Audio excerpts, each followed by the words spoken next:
Welcome back to CrossPolitic. Are you okay, Toby? I'm doing great. The best morning ever. Somebody grab that coffee from this man. With us now on this segment. Y'all be quiet. I got stuff to say. All right. We got pastor, author, C.R. Wiley, Pastor Chris Wiley.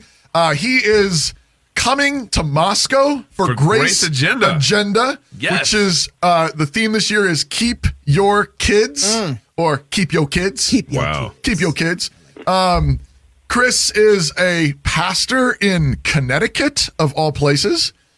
He's written for Touchstone Magazine, Modern Reformation, Sacred Architecture, The Imaginative Conservative, Front Porch Republic. I could go on. Wow. He's also the author of the fantastic book, we've actually plugged it on the show before, called Man of the House, a handbook for building a shelter that will last in a world that is falling apart.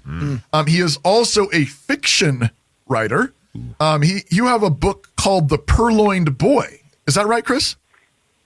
Yeah, that's right. In fact, it's published by Canon Press. Hey! Very good. We know those guys. So we're really grateful. Chris is coming out to speak at Grace Agenda. It's April 5th and 6th, and it's free. We actually don't charge for this conference. And so we don't charge for Grace? We don't charge for Grace. Yeah, and all you have to do is get in your car, put some gas in it, come out here. Yeah. That's it. It's free. Put some gas in your airplane and just come on over. And we have a kind of a leadership, a men's leadership workshop seminar on Friday, and the conference kicks off Friday night. We also have a women's seminar on Friday also, and then, of course, Grace Agenda kicks off and while Pastor Chris is out here, he's also giving a talk at the University of Idaho, and it's just going to be just a real, gentle, friendly chit chat, a good diversity talk, entitled "Toxic Matriarchy." Ooh, I think you got that wrong. No, it's called Toxic Matriarchy. Yeah, it's not a thing yet. So, anyways, Chris, thanks so much for joining us on CrossPolitic. Yeah, I'm really glad to be with you guys. Thanks for inviting me. Absolutely. So, okay, you're giving this talk called Toxic Matriarchy. What do you mean by that? Well, I think essentially what we're talking about is too much of a good thing. And, mothers are great, and we hopefully have all had good ones. And mothers bring the nurture that we need when we're young. But over time, as we grow older, that nurture is required less and less. In fact, it's essential to becoming an adult to cut the umbilical cord, you could say. Yeah. But we live in a society today that's taken nurture to the next level, and that's why we have safe spaces and people aren't allowed to take risks or take responsibility for themselves. We have all these institutions in our society that are designed to keep us from, hurting ourselves and so forth. It's like the old Volvo commercial, safety, safety, safety everywhere. And because of that, people aren't growing up, people aren't taking risks, people aren't doing the things that we really need them to do. So that's why, I'm addressing the subject of toxic matrix. It's too much of a good thing. It's like water. It's essential, but you can have too much, and we call that drowning. And I think we're kind of drowning in nurture in our society today. Now, when I first heard your terminology, toxic matriarchy, I was kind of thinking more of a connection to feminism. Toxic matriarchy, and is there a connection that you're getting at too with feminism? Well, there is. I think feminism is an interesting thing because it's very unfeminine, if you know what I mean. Yeah, that's right. That's right. Preach. It's essentially, feminism is a bunch of women who have adopted sort of a masculine approach to things and want to sort of compete with men in public spheres, public arenas, and so forth. And but paradoxically, often they'll make the case for being, in the public square by saying they'll bring with them, classic virtues that we associate with women, care and caring for those in need and people who are weak and people who need help and so forth.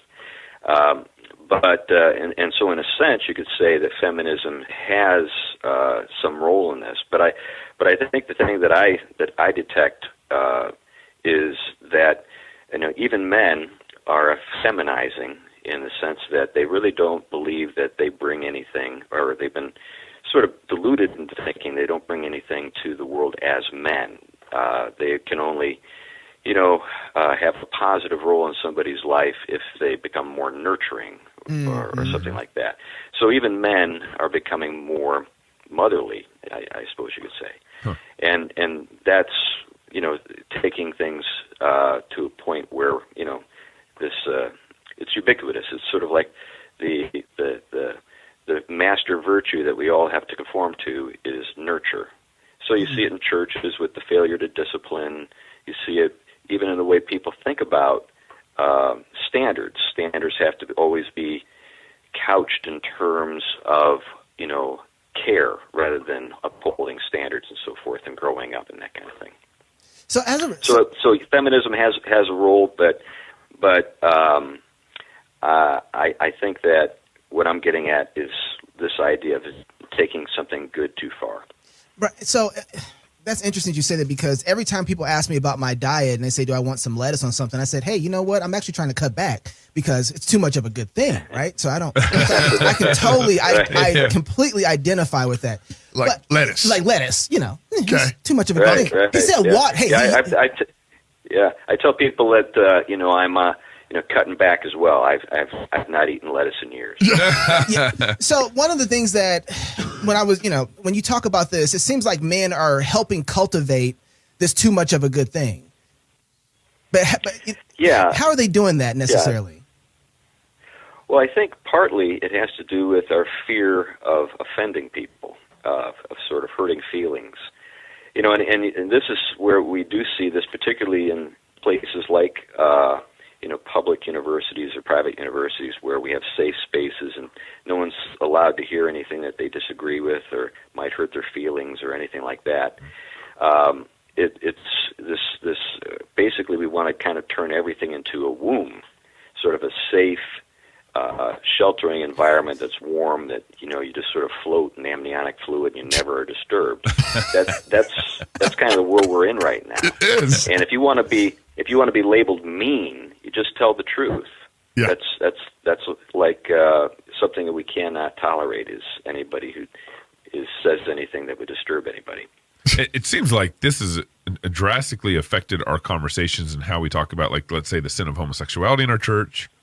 How we talk about even like headship and submission, right, and kind of other, I guess, taboo topics. That the first way anyone wants to couch the subject is you need to be nice, you need to be loving, you need to be kind, and then we can start voicing our opinion about the issue. Well, yeah, and what that sort of what that reflects, I think, is a failure to believe in boundaries and standards, and that there really is something called hell. In other words, there will be a point at which things are divided, where this is kind of what C.S. Lewis was getting in that great little book, The Great Divorce, and what he was saying is that there will be a parting of the ways at some point. Yeah. That's final, and if you really believe that, well, it does a couple of things for you. It tells you, first of all, this is really important that we talk about this now. But the other thing is that there can be, in the interim, boundaries established that reflect the final boundary of heaven and hell. Right. So we can have, standards to say that, if you don't abide by the standards of this, institution, family, whatever, you're out. Yeah. You're just out. Mm-hmm. And we're not going to apologize for it. We're not going to try to pretty it up. You're just out. Yeah. And we can do it without having, to shout or anything like that. It's just, there's really nothing to apologize for. You want us to apologize for standards. So that's why I refuse to apologize for telling the truth. Yeah. But give a word to maybe young husbands, young fathers who are trying to establish a home. You wrote a book about Man of the House. Give a word to young husbands, young fathers. How do they honor their wife in the right way, but also establish that they're not they're going to protect their family from toxic matriarchy? How does a young father husband do that? Well, I think, there are a couple of things that have to happen. One is you have to realize as a man you bring something to the marriage, and your wife brings something to the marriage, and they're not the same thing. So, you can have too much patriarchy, Yep. And you can have too much matriarchy, if you see what I'm getting at. Mm-hmm. And there's a kind of corrective. So, in that talk I'm going to give, I've got a couple of fun stories, but I think this is one that illustrates it well. And if you don't mind, I could share it. Sure. Yeah. Go for it. So anyway, we have a pretty good-sized youth group at my church, and this does relate to the question of how men establish standards, but it takes me a minute to get there. Okay. So we've got a pretty good-sized youth group in our church. About 50, 60 kids go to West Virginia every year to work in this particular neighborhood where they help old, grandmothers, but, fix up their houses and so forth. And over the years, we've done this for like 15, 16 years, we've seen kids grow, go from childhood in the Vacation Bible School that we sponsor along with all of this home repair stuff, into teenage years. And what's happened is that, these Vacation Bible Schools are all about loving on the kids, and that's great. But there's then this expectation that because of that love, these children would stay off of drugs, wouldn't get pregnant, that kind of stuff. Yeah. But it didn't happen. Those kids got into that stuff anyway. But there was a kid who came to see us who had a tremendous story to tell. He had been part of our Vacation Bible School, and he was going to be going to Marshall to college. Yeah. And so we were all excited, and all the kids were delighted with this. And then the next day he came back. He said, I'm afraid I won't be able to come back. He was dropping off his siblings, and some of the girls asked, well, why is that? And he said, and this, by the way, this young man was a black young man. He said, my father told me that I shouldn't be going down to the church to flirt with all those white girls from Connecticut. Busted. And so none of the girls understood what revealed. was going on. But when I heard that, I said, I got to meet this guy. And it turns out my suspicion was right. He was a man, and he was a big one. Yeah. And the kind you don't mess with. And he was sitting at a table in the Pizza Hut, and his family was there at the table, just this long table, and everybody looked healthy and happy, but he looked like a mountain looming over this fertile valley. And I said, there you go. This is a guy who holds standards up for his family and enforces them. He's, in other words, he brings something to the lives of his children that his children respected. This young man didn't resent his father's, and he didn't rebel against it or resist it. Yeah. We didn't see him the rest of that week. Yeah. So now, could a mother have done that? Well, I suppose so. But I think that it's, for different reasons, easier for that guy to do it. Yeah. And that's what I think a man needs to think about when he thinks about, what do I bring to my kids? What do I bring to my wife? So when my wife and I we're raising our kids are all grown, and by the way, they all know the Lord, and so I can say, I'm at this conference. Yeah. Yeah. Keep your kids. We kept the kids. Yeah. But praise God. But early on, I said, I've got two jobs. I got to protect you from the kids. In other words, enforce some boundaries for the kids so that they respect their mother. Right. And then I said, I've got to protect the kids from you.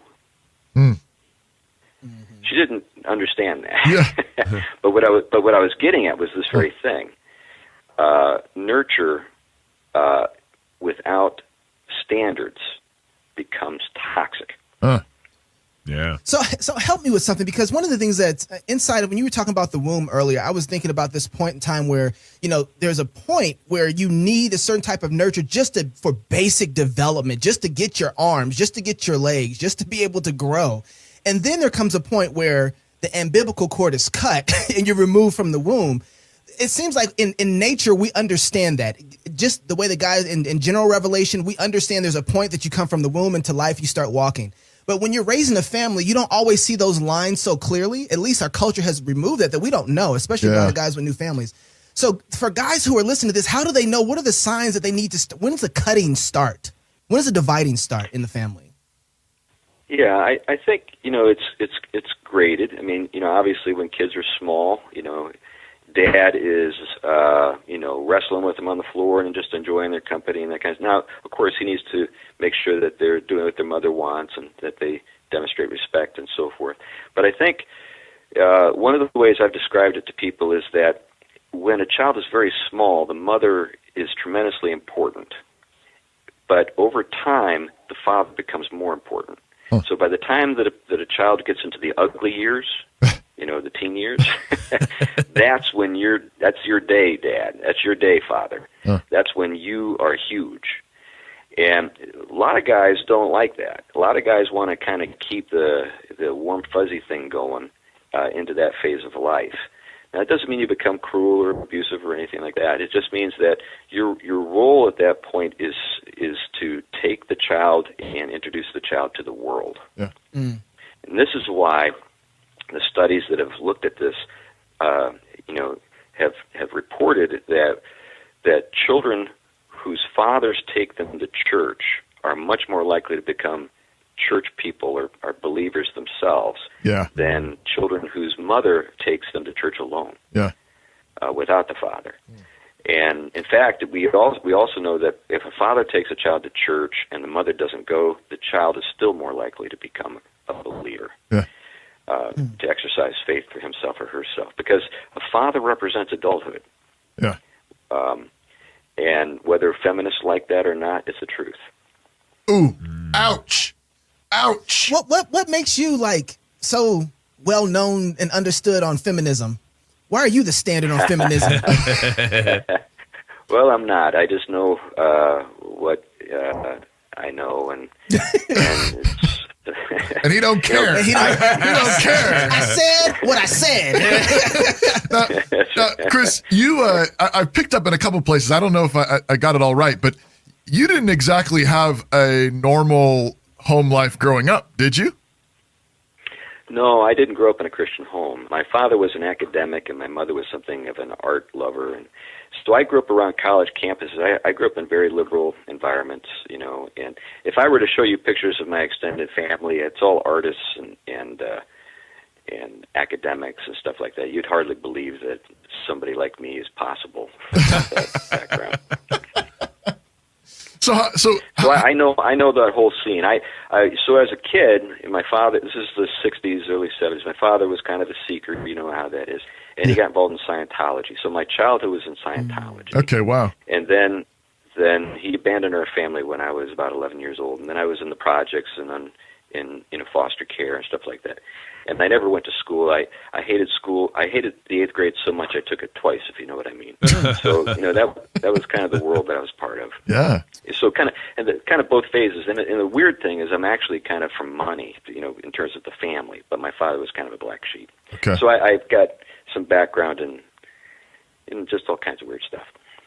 So real quick before we go, I got to throw this out to you. Right now, a federal judge is talking about the idea that now that women are inside of the draft, now that women are inside of the military in combat, that it's unconstitutional not to have them drafted as well. They're not playing fair since they can't be drafted, right? So when you hear that, and in light of what you're talking about, what's your first thoughts on that?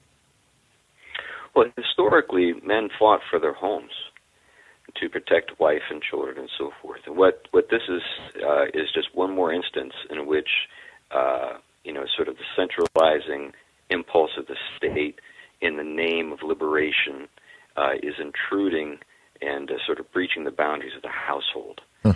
And I think it's something that's wrong, and it actually undermines the very reason that many guys want to serve in the military in the first place, is so that other people don't have to, that aren't capable of it. Yeah.